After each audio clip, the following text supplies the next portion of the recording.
देवी आदि शक्ति स्वरूपा ने इस सृष्टि की रचना करने के बाद इस सृष्टि को चलाने के लिए और आवश्यकता अनुसार कई रूपों को धारण किया है।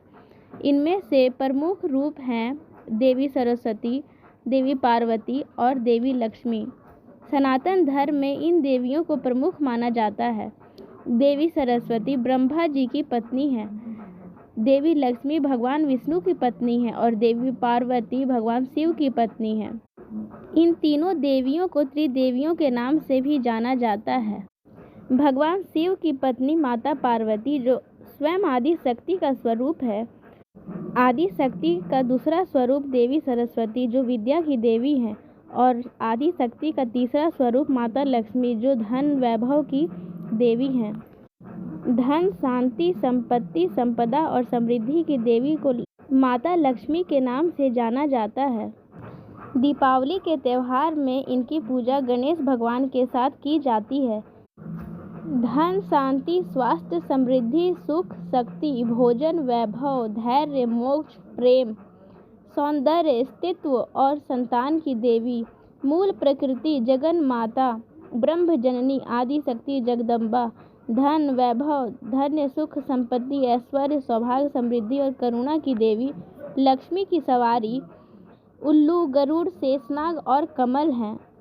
माता लक्ष्मी की बहन जिनका नाम अलक्ष्मी है और माता लक्ष्मी के भाई जिनका नाम चंद्रदेव और शुक्राचार्य है। माता लक्ष्मी के शस्त्र हैं कमल, चक्र, शंख, गदा, अक्षय पात्र, वर मुद्रा, अभय मुद्रा और धनुष बाण। गायत्री की कृपा से मिलने वाले वरदानों में से एक लक्ष्मी भी है। जिस पर यह अनुग्रह उतरता है वह दरिद्र, दुर्बल, कृपण, असंतुष्ट एवं पिछड़ेपन से ग्रसित नहीं रहता। स्वच्छता और शुद्धता के साथ रहने से माता लक्ष्मी का वास होता है। माता लक्ष्मी को श्री भी कहा जाता है। यह सद्गुण जहाँ होते हैं वहाँ दरिद्रता, कुरूपता निकट नहीं आती है और धन, वैभव, ऐश्वर्य का आगमन होता है। श्री लक्ष्मी के लिए एक सम्मानजनक शब्द पृथ्वी की मातृभूमि के रूप में सांसारिक क्षेत्र का प्रतिनिधित्व करता है, जिसे पृथ्वी माता के रूप में संदर्भित किया जाता है।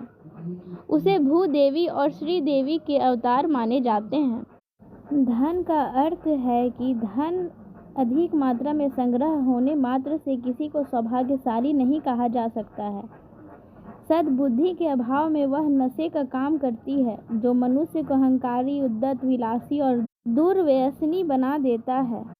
सामान्यतः धन पाकर लोग कृपण, विलासी, अपव्ययी और अहंकारी हो जाते हैं।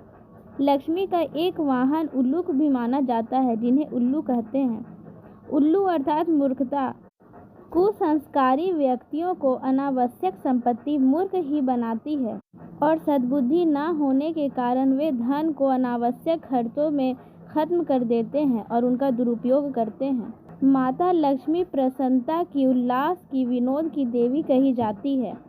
वह जहाँ रहती है वहाँ पर सदा खुशियों का वातावरण बना रहता है। अस्वच्छता भी दरिद्रता का कारण होता है। सौंदर्य, स्वच्छता एवं कलात्मक सज्जा का ही दूसरा नाम है लक्ष्मी। लक्ष्मी सौंदर्य की देवी है। वह जहाँ रहेगी वहाँ स्वच्छता, प्रसन्नता, सुव्यवस्था, श्रम निष्ठा एवं मितव्ययिता का वातावरण बना रहेगा और जहाँ पर अस्वच्छता बनी रहेगी वहाँ पर दरिद्रता का वास होगा। वहाँ पर लक्ष्मी नहीं निवास करेगी। लक्ष्मी का वहाँ से पलायन हो जाता है और वहाँ पर अलक्ष्मी का निवास होने लगता है। माता लक्ष्मी के पूजन करने वाले लोग, उनका आवाहन करने वाले लोग श्रीवान बनते हैं और उसका आनंद एकाकी न लेकर असंख्यों को लाभान्वित करते हैं। मानो जैसे खुशियाँ सुगंध के समान चारों दिशाओं में फैलती है। जब महर्षि दुर्वासा ने माता लक्ष्मी को श्राप दिया था तो उस श्राप के फलीभूत माता लक्ष्मी वैकुंठ धाम को छोड़ करके समुद्र में निवास करने लगी थी। तब देवताओं ने माता लक्ष्मी और अमृत के लिए समुद्र मंथन किया था। शरद पूर्णिमा के दिन समुद्र मंथन से माता श्री लक्ष्मी पुनः प्रकट होती हैं और माता लक्ष्मी ने शरद पूर्णिमा के दिन ही भगवान विष्णु से पुनः विवाह किया था। माता लक्ष्मी का विधि पूर्वक पूजन करने से उसे किसी भी प्रकार की कोई भी कमी नहीं रहती है। माता लक्ष्मी के व्रत कथा इस प्रकार है। प्राचीन समय की बात है, एक बार एक गांव में एक गरीब ब्राह्मण रहता था। वह ब्राह्मण नियमित रूप से श्री विष्णु का पूजन किया करता था। उसकी पूजा भक्ति से प्रसन्न होकर उसे भगवान श्री विष्णु ने दर्शन दिए और ब्राह्मण से अपनी मनोकामना मांगने के लिए कहा। ब्राह्मण ने लक्ष्मी जी का निवास अपने घर में होने की इच्छा जाहिर की। तब भगवान विष्णु जी कहते हैं कि लक्ष्मी की प्राप्ति के लिए तुम्हें उनकी उपासना करनी पड़ेगी। यह सुन ब्राह्मण भगवान विष्णु से कहता है कि हे प्रभु, माता लक्ष्मी की कृपा प्राप्त करने के लिए मुझे इसका मार्ग बताइए। तब भगवान विष्णु कहते हैं कि लक्ष्मी जी की प्राप्ति का मार्ग इस प्रकार है, जिसमें श्री हरि बताते हैं कि मंदिर के सामने एक स्त्री आती है जो यहाँ आकर उपले थापती है।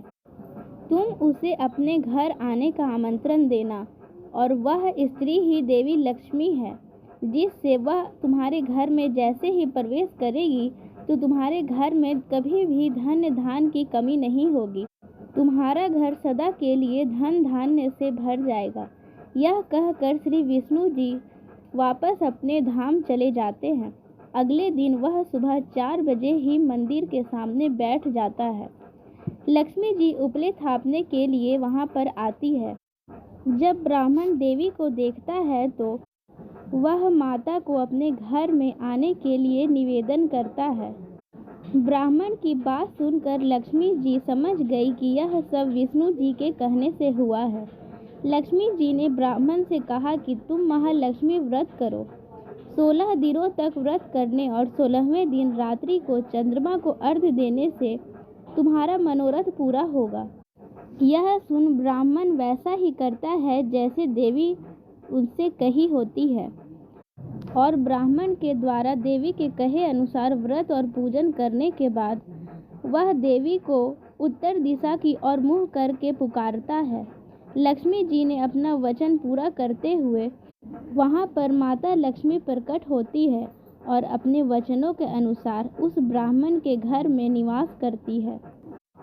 उसके बाद ब्राह्मण को कभी भी किसी प्रकार की कमी नहीं होती है और इस प्रकार जो भी पूरे विधि विधान से माता लक्ष्मी की पूजा अर्चना करता है उसे कभी भी अपने जीवन में किसी भी प्रकार की कोई भी कमी नहीं होती है और उसकी मनोकामनाएं पूर्ण हो जाती है। माता लक्ष्मी का मंत्र है ओम श्रीं श्रीं नमः। इस प्रकार माता लक्ष्मी की व्रत कथा जो भी सुनता या कहता है उसे किसी भी प्रकार का कोई भी दुख नहीं होता है और उसे कभी भी नरक का द्वार नहीं देखना पड़ता है। जय श्री हरि।